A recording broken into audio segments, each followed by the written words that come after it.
Hi అండి అందరికీ. So electricity ఇంట్రడక్షన్లో మనం ఉన్నాం కదా. నెక్స్ట్ మీకు నిన్న electric charge, potential, electric current and ఓమ్స్ల కోసం చెప్పాను కదండి. ఈరోజు మీకు అసలు direction of flow of current ఎలా ఉంటుంది, అంటే నెగిటివ్ టు పాజిటివ్ ఉంటుందా, పాజిటివ్ టు నెగిటివ్ ఉంటుందా, అండ్ నెక్స్ట్ మనకి రెసిస్టెన్స్ అంటే ఏంటి, రెసిస్టెన్స్కి సమ్ అంటే అది దేని మీద డిపెండ్ అవుతుంది, అండ్ నెక్స్ట్ ప్యారలల్లో ఎలా, సిరీస్లో ఎలా, ఇవి ఒకటి చూసేస్తే ఇది అయిపోతుందండి. సో ఇది అయిపోయాక నెక్స్ట్ మనం ఎంసీక్యూస్ చూద్దాం. లైట్ అంటే పెద్ద టాపిక్ ఏం కాదు, బట్ మీకు ఎలక్ట్రిసిటీలో కూడా క్వశ్చన్స్ ఎక్కువ ఉన్నాయి, కానీ మీకు టోటల్గా ప్రాబ్లమ్స్ ఉంటాయండి. ఈసారి ప్రాబ్లమ్స్ కూడా చెప్పాలనుకుంటున్నాను, ఎందుకంటే ఎలక్ట్రిసిటీ మొత్తం మీకు ప్రాబ్లమ్సే ఉన్నాయి, మ్యాక్సిమం ప్రాబ్లమ్స్ ఉన్నాయి.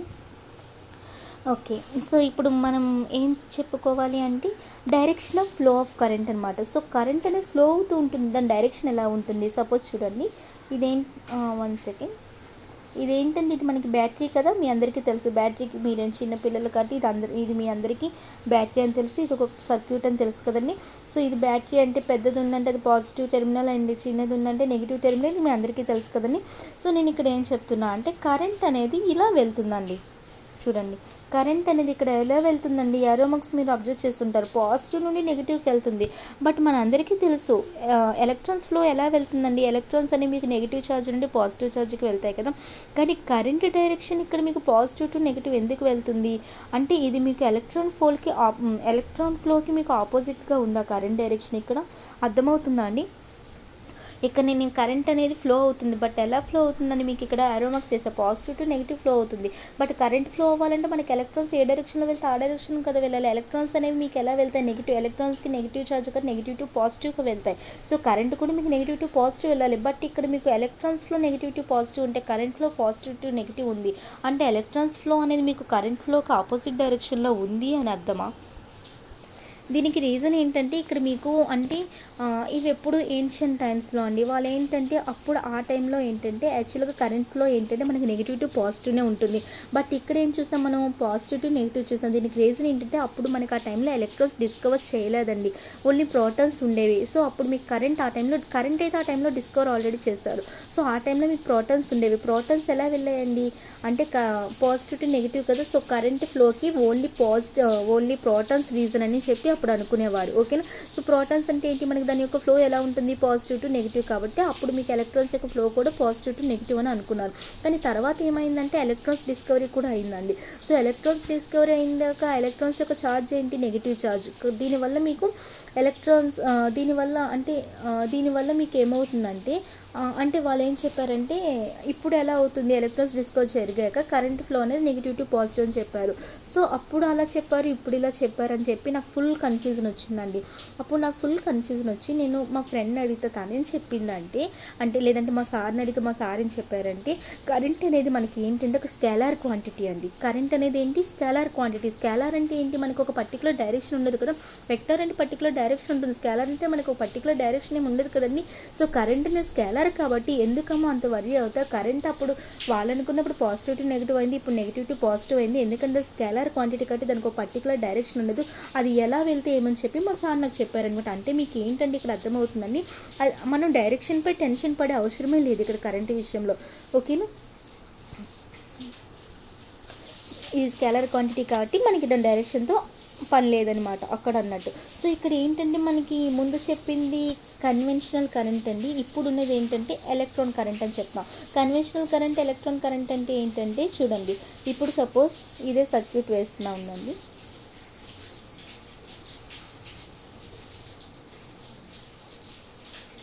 అది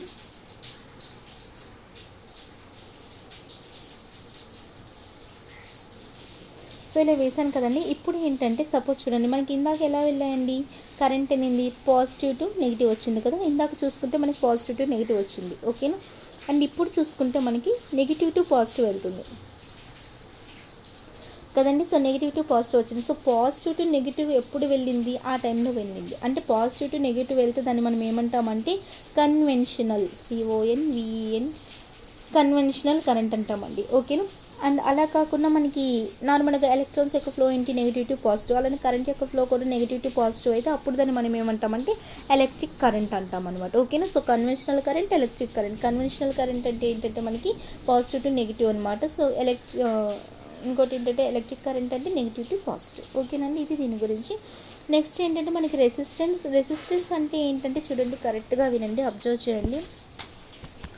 సో రెసిస్టెన్స్ అంటే ఏంటంటే రెసిస్టెన్స్ వేరు, రెసిస్టివిటీ వేరండి. దానికోసం మనం తర్వాత చూద్దాం. సో ఇప్పుడు రెసిస్టెన్స్ చూద్దాము.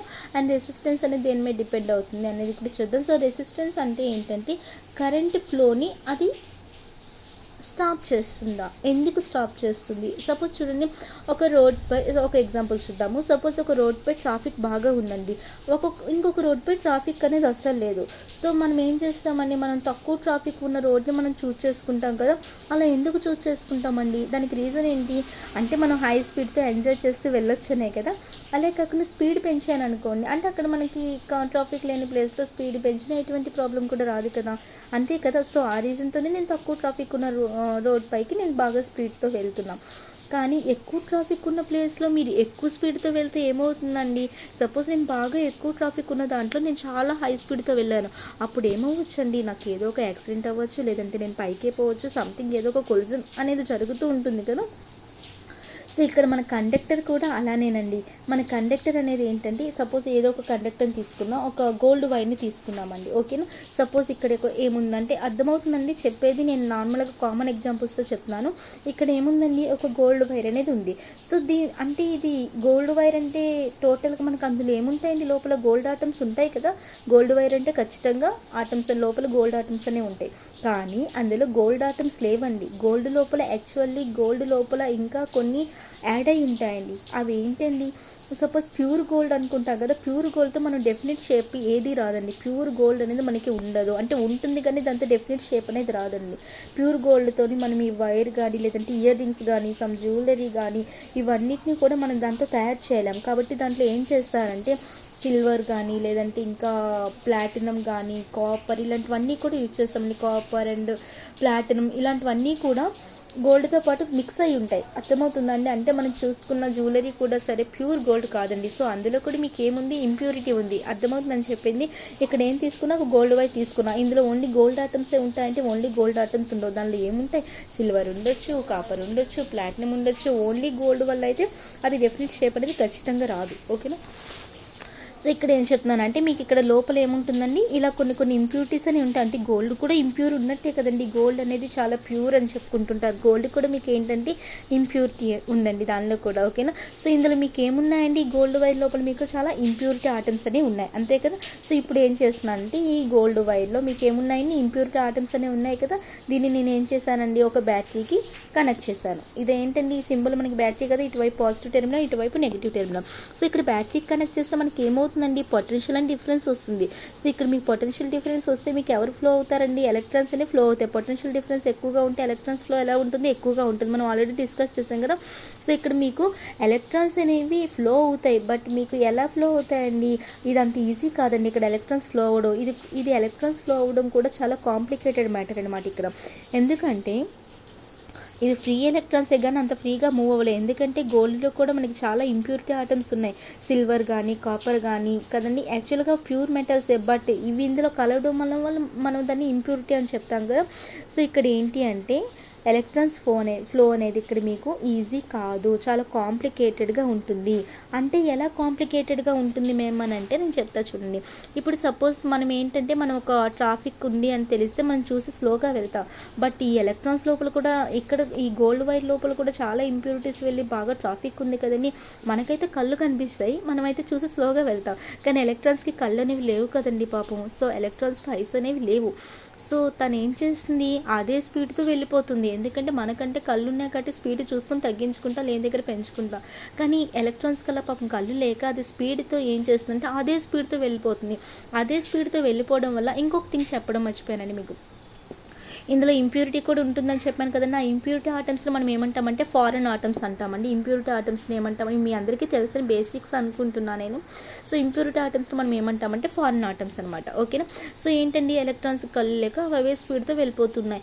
అప్పుడు గోల్డ్ అండ్ ఫారెన్ ఆటమ్స్ మధ్య ఏమవుతుందండి, ఇందులో ఏముంటుందండి, గోల్డ్ ఉంటుంది, అలానే ఫారెన్ ఆటమ్స్ కూడా ఉంటాయి కదా.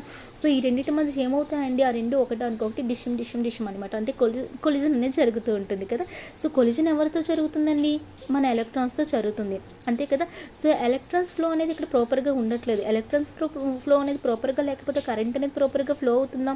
కరెంట్ అనేది ప్రాపర్గా ఫ్లో అవ్వదు. ఎందుకు ఫ్లో అవ్వట్లేదు? ఓన్లీ బికాజ్ ఆఫ్ కొలిజన్, అంతే కదండి. సో కొలిజన్ వల్ల మీకు ఎలక్ట్రిక్ కరెంట్ అనేది సఫర్ అవుతుంది కదండి. సో ఎలక్ట్రిక్ ఫ్లో అనేది ఏమైపోతుందంటే అప్పుడు తగ్గిపోతుంది. ఎలక్ట్రిక్ ఫ్లో తగ్గిపోతే కరెంట్ అనేది తగ్గిపోతుంది. ఈ కొలిజన్నే మనం ఏమంటామంటే రెసిస్టెన్స్ అంటామండి. అర్థమైందా? సో ఇదే ఎగ్జాంపుల్ అండి దీనికి. అంటే మీకు ఇక్కడ ఏమర్థం అవ్వాలండి? అర్థమవుతుందో చెప్పేది. ఇక్కడ ఏంటంటే గోల్డ్ అనేది తీసుకున్నాం, బట్ గోల్డ్ వైర్ లోపల చాలా ఇంప్యూరిటీ ఆటమ్స్ ఉంటాయి. ఇంప్యూరిటీ ఆటమ్స్ని ఫారెన్ ఆటమ్స్ అని అంటాం.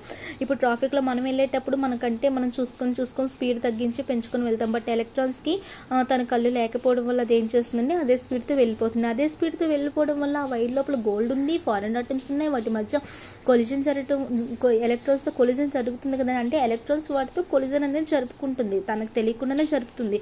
సో ఎలక్ట్రాన్స్ ప్రాపర్గా లేదు కాబట్టి అక్కడ కరెంట్ అనేది ప్రాపర్గా ఉండదు. దేనివల్ల అండి? ఓన్లీ కొలిజన్ వల్ల. సో అక్కడ మీకు కొలిజన్ వల్ల ఎలక్ట్రిక్ కరెంట్ అనేది సఫర్ అవుతుంది కదండి. సో మీకు అక్కడ ఎలక్ట్రిక్ ఫ్లోని తగ్గిపోతుంది. ఎలక్ట్రిక్ ఫ్లో తగ్గిపోతే కరెంట్ అనేది తగ్గిపోతుంది. ఈ కొలిజన్ని మనం ఏమంటామంటే రెసిస్టెన్స్. అంటే కొలిజన్ అనేది ఎక్కువైతే రెసిస్టెన్స్ ఏమైపోతుంది? ఎక్కువ అవుతుంది. రెసిస్టెన్స్ ఎక్కువ అంటే కరెంట్ అనేది ఏమవుతుంది? తగ్గుతుంది. అర్థమవుతుందండి రిలేషన్? కొలిజన్ అనేది ఎక్కువైంది. కొలిజన్ ఎక్కువైతే ఏమైనట్టు? రెసిస్టెన్స్ ఎక్కువైనట్టు. రెసిస్టెన్స్ ఎక్కువ అంటే కొలిజన్ ఎక్కువైతే ఏమవుతుందండి? మీకు ఎలక్ట్రాన్స్ ఫ్లో తగ్గిపోతుంది కదా. ఎలక్ట్రాన్స్ ఫ్లో తగ్గిపోతుందంటే కరెంట్ అనేది తగ్గిపోయినట్టే కదండి. ఎలక్ట్రాన్స్ ఫ్లో కొలిజన్ అనేది ఎక్కువైతే మీకు ఎలక్ట్రాన్స్ ఫ్లో ఏమైపోతుంది? అది సఫర్ అవ్వడం వల్ల ఎలక్ట్రాన్స్ ఫ్లో అనేది తగ్గిపోతుంది. ఎలక్ట్రాన్స్ ఫ్లో తగ్గిపోవడం వల్ల కరెంట్ అనేది ఏమైపోతుంది? తగ్గుతుంది. అంటే రెసిస్టెన్స్ కరెంట్ ఒకదానికొకటి ఎలా అండి? ఇన్వర్స్లీ ప్రపోర్షనల్ అని చెప్పొచ్చు కదా. అర్థమవుతుందండి. కొలిజన్ అనేది ఎక్కువైంది. కొలిజన్ అనేది పెరుగుతుంటే మీకు ఏమవుతుంది? రెసిస్టెన్స్ అనేది ఇంక్రీజ్ అవుతుంది. దీనివల్ల మనకి కరెంట్ అనేది ఏమవుతుందండి? డిక్రీజ్ అవుతుంది. అండ్ ఇంకోలా కూడా తీసుకోవచ్చు మనం. కొలిజన్ తగ్గితే రెసిస్టెన్స్ తగ్గుతుంది, రెసిస్టెన్స్ తగ్గితే కరెంట్ అనేది ఇంక్రీజ్ అవుతుంది. ఓకేనా? సో ఇది దీని గురించి అండి. అండ్ నెక్స్ట్ మనం దీని యూనిట్స్ కోసం చూసుకుంటే మనకి రెసిస్టెన్స్కి ఎస్ఐ యూనిట్స్ ఏంటంటే, ఎస్ఐ యూనిట్స్ మనం ఇలా రాస్తామండి. దీన్ని మనం చెప్పడం ఎలా చెప్తామంటే ఓమ్ అని చెప్తాం. ఓకేనా? ఇది ఒక గ్రీక్ లెటర్ అనమాట. సో రెసిస్టెన్స్కి ఎస్ఐ యూనిట్స్ ఏంటంటే దీన్ని మనం చెప్పడం ఓమ్ అని చెప్తాము, రాయడం ఇలా అనమాట, గ్రీక్ లెటర్ ఇది. సో రెసిస్టెన్స్కి ఫార్ములా మీకు ఇందాక చెప్పాను, V=IR నుంచి మీకు రెసిస్టెన్స్కి ఫార్ములా తెచ్చాను, V/I అని గుర్తుందా ఓమ్స్లో చెప్పినప్పుడు. సో R=V/I కదండి. సో రెసిస్టెన్స్ ఫార్ములా ఏంటండి? వోల్టేజ్ బై కరెంట్ అనమాట, V/I. సో మనకి V అంటే ఏంటండి? పొటెన్షియల్కి మనం ఆల్రెడీ యూనిట్స్ నేర్చుకున్నాం కదా, వోల్ట్ అని. అండ్ I అంటే ఏంటండి? కరెంట్ కదా. సో కరెంట్కి ఏంటి units? Ampere. So volt per ampere. ఇక్కడ R అంటే ఏంటి? రెసిస్టెన్స్. రెసిస్టెన్స్ యూనిట్స్ ఏంటి? ఓమ్. అంటే 1 ohm = 1 volt per 1 ampere అని చెప్పొచ్చు కదండి. 1 ohm = 1 volt per 1 ampere. This is about resistance. ఓకేనా? అండ్ రెసిస్టెన్స్ అనేది మీకు దేని మీద డిపెండ్ అవుతుంది అంటే, ఫస్ట్ వన్ మీకు లెంత్ మీద డిపెండ్ అవుతుంది, చెప్తానండి ఎలా డిపెండ్ అవుతుందో. అండ్ సెకండ్ వన్ ఏంటంటే like area of cross section of the conductor అనమాట. అంటే కండక్టర్ యొక్క ఏరియా మీద డిపెండ్ అవుతుంది.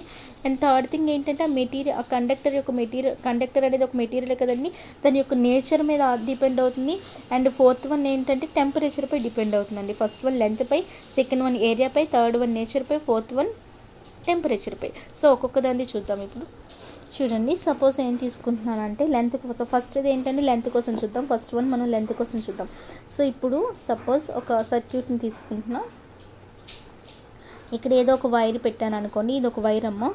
సో నార్మల్గా ఒక లెంత్లో తీసుకున్నా. నెక్స్ట్ ఏం చేశానంటే లెంత్ని ఇంక్రీజ్ చేశానండి, వైర్ యొక్క లెంత్ని. ఓకేనా? సో ఫస్ట్ టైం వైర్ యొక్క లెంత్ ఇంత ఉంది, నెక్స్ట్ టైం మీకు వైర్ యొక్క లెంత్ ఇంక్రీజ్ చేశాను అనమాట. ఇప్పుడు ఏమవుతుందండి, ఇక్కడ కూడా మీకు వైర్లో ఏముంటాయి? ఇంప్యూరిటీస్ అన్నీ ఉండి ఇక్కడ కూడా మీకు ఎలక్ట్రాన్స్ అనే కొలిజన్ జరుగుతూ ఉంటాయి కదండి. సో ఎలక్ట్రాన్స్ అని అక్కడ మీకు కొలైడ్ అవుతూ ఉంటాయి అనమాట. సపోజ్ మీకు అక్కడ ఏంటంటే కండక్టర్ యొక్క లెంత్ నేను ఇంక్రీజ్ చేశాను అనుకుందాం. ఇంక్రీజ్ చేస్తే మీకు నెంబర్ ఆఫ్ కొలిజన్ కూడా ఇంక్రీజ్ అవుతాయి కదండి. లెంత్ని ఇంక్రీజ్ చేస్తే ఏమవుతుంది? ఏరియా అనట్లే, ఏరియా ఇంక్రీజ్ అయితే మళ్ళీ వేరే ఉంటుంది. లెంత్ని ఇంక్రీజ్ చేస్తే అక్కడ మీకు కొలిజన్స్ కూడా ఎక్కువ అవుతాయి కదండి. అంటే కొలిజన్స్ ఎక్కువ అంటే అక్కడ మీకు రెసిస్టెన్స్ కూడా ఏమవుతుంది? ఇంక్రీజ్ అవుతుంది. అంటే లెంత్ ఎక్కువైతే రెసిస్టెన్స్ ఎలా ఉంటుందండి? ఇంక్రీజ్ అవుతుందా లేదా? ఇది ఫస్ట్ పాయింట్ అనమాట. ఫస్ట్ పాయింట్ ఏంటండి?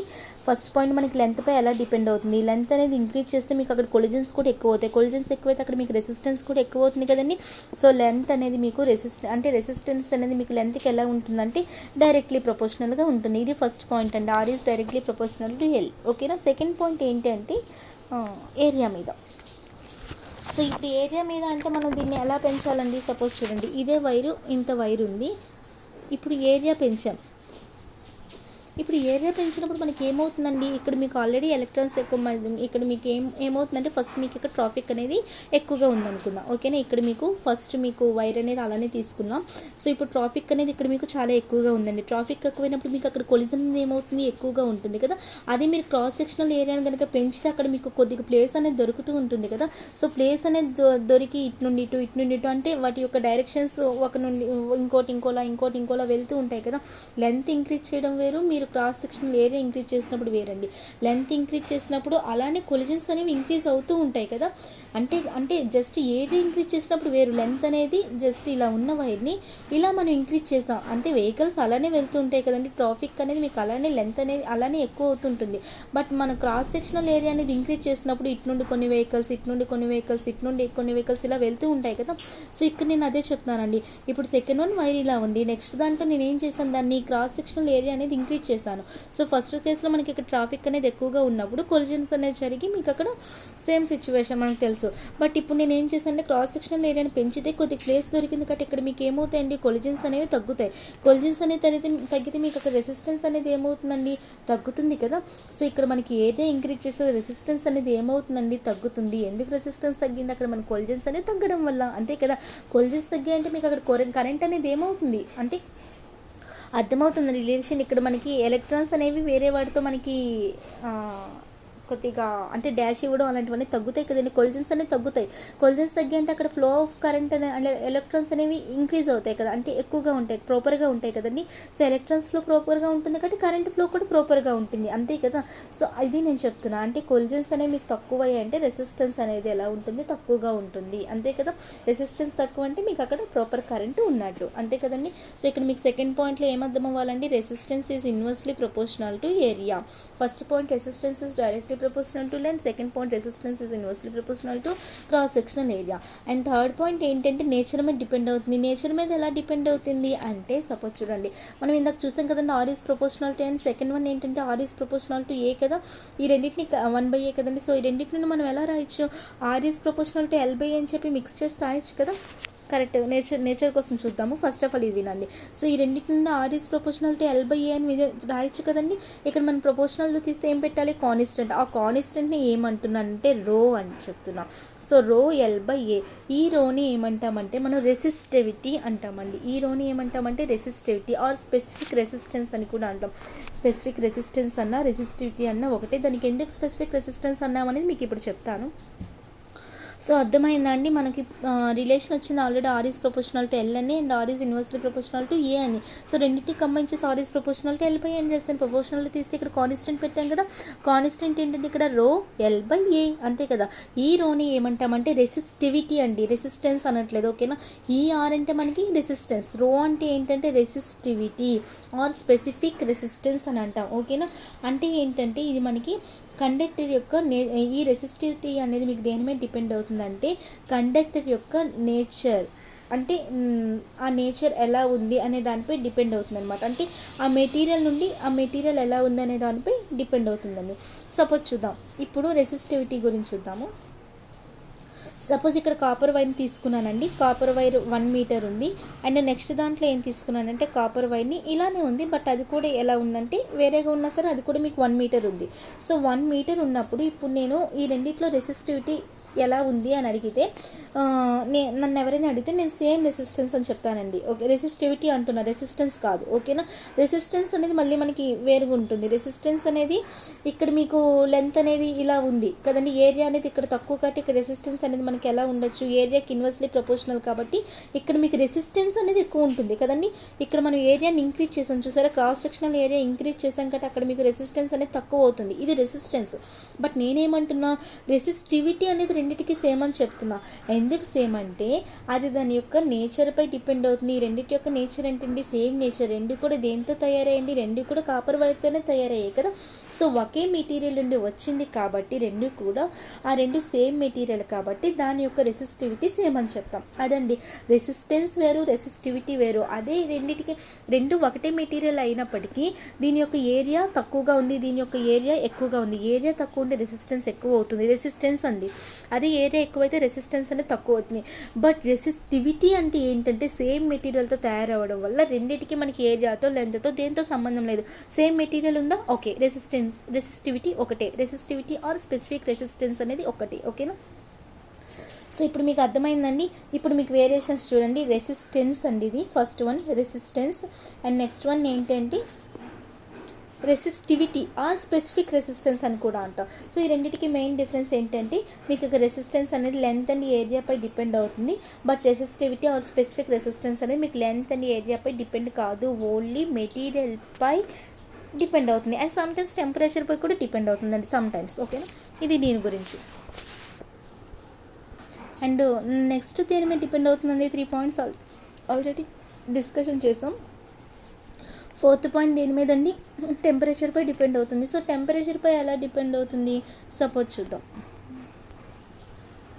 చూడండి, సపోజ్ నేను ఇక్కడ ఏం తీసుకుంటున్నానంటే టెంపరేచర్ కోసం అండి. ఇప్పుడు సపోజ్ ఇలా ఏదో ఒకటి తీసుకున్నా, ఇక్కడ ఏంటంటే సపోజ్ ఇక్కడ అన్నీ ఉంటాయి కదండి, ఇందులో ఫారెన్ ఆటమ్స్ ఉంటాయి, కండక్టర్ యొక్క ఆటమ్స్ ఉంటాయి, ఎలక్ట్రాన్స్ ఉంటాయి. సపోజ్ ఇవి ఎలక్ట్రాన్స్ అనుకోండి, డాట్స్ అన్నీ మీకు ఎలక్ట్రాన్స్ అనుకోండి. సపోజ్ ఇక్కడ ఈ చివరిలో ఏవో ఒక ఫారెన్ ఆటమ్స్ ఉన్నాయి అనుకున్నా, ఇవన్నీ మీకు ఫారెన్ ఆటమ్స్ అని అనుకోండి సపోజ్. ఓకేనా? ఫారెన్ ఆటమ్స్ అంటే లైక్ ఇంప్యూరిటీ ఆటమ్స్ అనమాట. అండ్ మధ్యలో ఏ కండక్టర్, సపోజ్ కాపర్ వైర్ పెట్టామనుకోండి, కాపర్ యొక్క ఆటమ్స్ కూడా ఉంటాయి కదా. సపోజ్ ఇవన్నీ మీకు కాపర్ యొక్క, అంటే ఇవన్నీ ఏంటంటే కండక్టర్. కాపర్ అనేది ఏంటంటే ఒక గుడ్ కండక్టర్ కదా, దాని నుండి మీకు ఎలక్ట్రిసిటీ పాస్ అవుతుంది. కాబట్టి మన ఇంట్లో వాడేవన్నింటిలో కూడా కాపర్ వైర్ ఉంటుంది, అంతే కదా. సో కాపర్ అనమాట.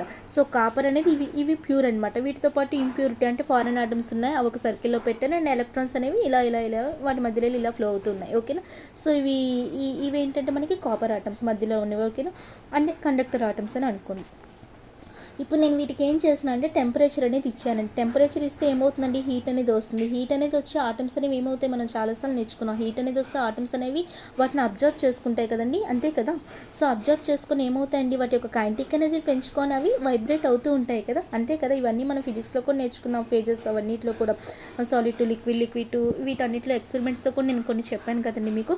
ఎప్పుడైనా మనం టెంపరేచర్ ఇచ్చామంటే అక్కడ హీట్ వచ్చి ఆటమ్స్ అనేవి వాటిని అబ్జర్వ్ చేసుకున్న తర్వాత ఏమవుతాయండి, ఎప్పుడైతే అవి హీట్ని అబ్జర్వ్ చేసుకునే వాటిలో కైనెటిక్ ఎనర్జీ ఇంక్రీజ్ అవుతుంది కదా, ఇంక్రీజ్ అవి ఏమవుతాయండి, వైబ్రేట్ అవుతూ ఉంటాయి కదా. సో ముందు ఆటమ్స్ అనేవి పీస్ఫుల్గా ముందు ఉన్నాయి. బట్ ఇప్పుడు మనం హీట్ ఇచ్చి ఏం చేసామండి, వాటిలో వైబ్రేషన్స్ వచ్చేలా మూవ్ అయ్యేలా చేస్తాం. ఆ మూవ్ అవ్వడం వల్ల ఏమవుతాయండి, కొలిజన్స్ జరుగుతూ ఉంటాయి. కొలిజన్ జరిగిందంటే అక్కడ రెసిస్టెన్స్ ఏమవుతుంది, ఇంక్రీజ్ అవుతుంది, అంతే కదా. అంటే టెంపరేచర్ ఇంక్రీజ్ చేయడం వల్లే కదా ఇక్కడ మీకు కొలిజన్ జరిగింది. సో కొలిజన్ జరిగిందంటే అక్కడ రెసిస్టెన్స్ ఎక్కువైనట్టే కదా. సో టెంపరేచర్ ఎక్కువైతే రెసిస్టెన్స్ ఏమైందండి, ఇంక్రీజ్ అయింది, అంతే కదా. అర్థమవుతుందండి చెప్పేది. ఇప్పుడు నేను టెంపరేచర్ ఇప్పుడు ఏంటంటే ముందు చాలా పీస్ఫుల్గా చాలా హ్యాపీగా ఉన్నాయి. నేను ఏం చేశాను, వీటిని డిస్టర్బ్ చేద్దామని చెప్పి నేను వీటికి టెంపరేచర్ ఇచ్చాను. టెంపరేచర్ ఇస్తే ఆటమ్స్ ఏం చేస్తాయి, సో ఇక్కడ నేను టెంపరేచర్ ఇచ్చాను. టెంపరేచర్ ఇస్తే ఏమవుతుందండి, అది హీట్ని అబ్జర్వ్ చేసుకుంటాయి. హీట్ని అబ్జర్వ్ చేసుకున్నాయి అంటే వాటి యొక్క కైనెటిక్ ఎనర్జీ ఏమవుతుంది, ఇంక్రీజ్ చేసుకుంటుంది. కైనెటిక్ ఎనర్జీ ఎక్కువైంది కాబట్టి అప్పుడు ఏమవుతుందంటే ఫ్రీగా మూవ్ అయిపోతాయి కదా. సో మూవ్ అవ్వడం వల్ల వాటి మధ్యలో కొలిజన్స్ అనేవి జరుగుతూ ఉంటాయి. కొలిజన్ జరిగిందంటే అక్కడ మీకు రెసిస్టెన్స్ అనేది ఏమవుతున్నట్టు, ఇంక్రీజ్ అవుతున్నట్టు. అంటే టెంపరేచర్ ఇంక్రీజ్ అయితే మీకు రెసిస్టెన్స్ అనేది ఏమైంది, ఇంక్రీజ్ అయింది. సో ఈ రెండు కూడా ఒకదానికొకటి డైరెక్ట్లీ ప్రపోర్షనల్ కదండి. ఇవి మనకి 4 రిలేషన్స్ అండి. ఫస్ట్ రిలేషన్ రెసిస్టెన్స్ అనేది లెంత్కి ప్రపోర్షనల్గా ఉంటుంది, అండ్ ఏరియాకి ఇన్వర్స్లీ ప్రపోర్షనల్గా ఉంటుంది, అండ్ థర్డ్ వన్ నేచర్ పై డిపెండ్ అవుతుంది, అండ్ 4th వన్ టెంపరేచర్ కూడా డైరెక్ట్లీ ప్రపోర్షనల్గా ఉంటుంది. ఈ 4 పాయింట్స్ గుర్తుంచుకోండి రెసిస్టెన్స్ కోసం. అండ్ రెసిస్టెన్స్ అండ్ వాటి కాంబినేషన్స్ చూద్దామండి. కాంబినేషన్స్ ఏంటంటే మనం సిరీస్లో కనెక్ట్ చేస్తాం అండ్ ప్యారల్లో కనెక్ట్ చేస్తాం. సపోజ్ ఎగ్జాంపుల్ చూసుకుంటే మనకి సిరీస్లో ఏంటంటే సపోజ్ దివాళీ టైంలో లైట్స్ని ఇలా వరుసగా పెడతాం కదండి. మనం దివాళీ టైంలో చిన్న చిన్న బల్బ్స్ని ఇలా మనం ఏవైనా చూసినా లేదంటే ఏమైనా జాతరకు వెళ్ళినా ఇలా లైట్స్ అన్నిటిని ఇలా పెడుతూ ఉంటారు కదండి. అంటే ఆ టైంలో మీకు ఏమవుతుందండి, బల్బ్స్ అన్నిటిని ఇలా పెట్టడానికి సిరీస్ అంటాం. అలా కాకుండా ప్యారలల్ అనుకోండి, ట్యూబ్ లైట్స్కి వేరే కనెక్షన్ అని, ఫ్యాన్కి ఒక వేరే కనెక్షన్ అని, నార్మల్ బల్బ్కి వేరే కనెక్షన్ అని ఇలా ఉంటుంది. వాటిని మనం ప్యారలల్ కాంబినేషన్ అని అంటాం. సో వీటి వల్ల లాస్ ఏంటి, ప్రాఫిట్స్ ఏంటి, అసలు సిరీస్ ఏంటి అని ఇప్పుడు చూద్దాము. ఫస్ట్ ఆఫ్ ఆల్ సిరీస్ కోసం చూద్దామండి. సిరీస్ కోసం చూసేటప్పుడు ఓకేనండి. ఇక్కడితో ఆపేస్తున్నానండి, ఎందుకంటే నియర్లీ 25 మినిట్స్ అయిపోయింది. సో మనకి లాస్ట్ టాపిక్లేండి. నెక్స్ట్ మీకు ఎంసీక్యూ స్టార్ట్ చేసేస్తాను. నెక్స్ట్ ఏంటంటే మనకి ఇంకొంది సిరీస్లో ఎలా, ప్యారల్లో ఎలా అనేది ఒక నెక్స్ట్ జస్ట్ ఒక 15 మినిట్స్ పడుతుంది. సో సిరీస్లో ఎలా, దాని యొక్క రెసిస్టెన్స్కి ఫార్ములా ఏంటి, అండ్ అక్కడ ఏది కాన్స్టెంట్ ఉంటుంది, దానిలో డిసడ్వాంటేజెస్ ఏంటి, అండ్ ప్యారలల్గా కలిపితే వచ్చే ప్రాఫిట్ ఏంటి, అండ్ ప్యారలలో ఎలా కలుపుతాం, దాని రెసిస్టెన్స్కి ఫార్ములా ఏంటి, ఇవి జస్ట్ ఒకసారి చూస్తే సరిపోతుంది. అండ్ మనకి హీట్ కండక్టర్లో హీట్ జనరేషన్ అనేది ఎలా అవుతుంది, దాని క్యాలిక్యులేషన్ అంటే ఫార్ములా ఉంటుంది మనకి. హీట్ అనేది RT² సంథింగ్ ఫార్ములా ప్రూఫ్ అనేది ఉంటుందండి. సో ఇవి జస్ట్ మీకు ఒక క్లాస్లో అయిపోతుండగా మీకు ఎంసీక్యూస్ కూడా స్టార్ట్ చేస్తాను. మీకు లైట్ అంత ఇంట్రడక్షన్ ఏమి దీనికి అవసరం లేదండి, జస్ట్ 3 క్లాసెస్లో అయిపోయింది. ఆల్రెడీ 2 క్లాసెస్ చేసేసాను. సో ఇంకొక క్లాస్ ఒక 15-20 మినిట్స్ పడుతుంది, అది అయిపోయినండి మీకు ఎంసీక్యూ స్టార్ట్ చేస్తాను. ఒకవేళ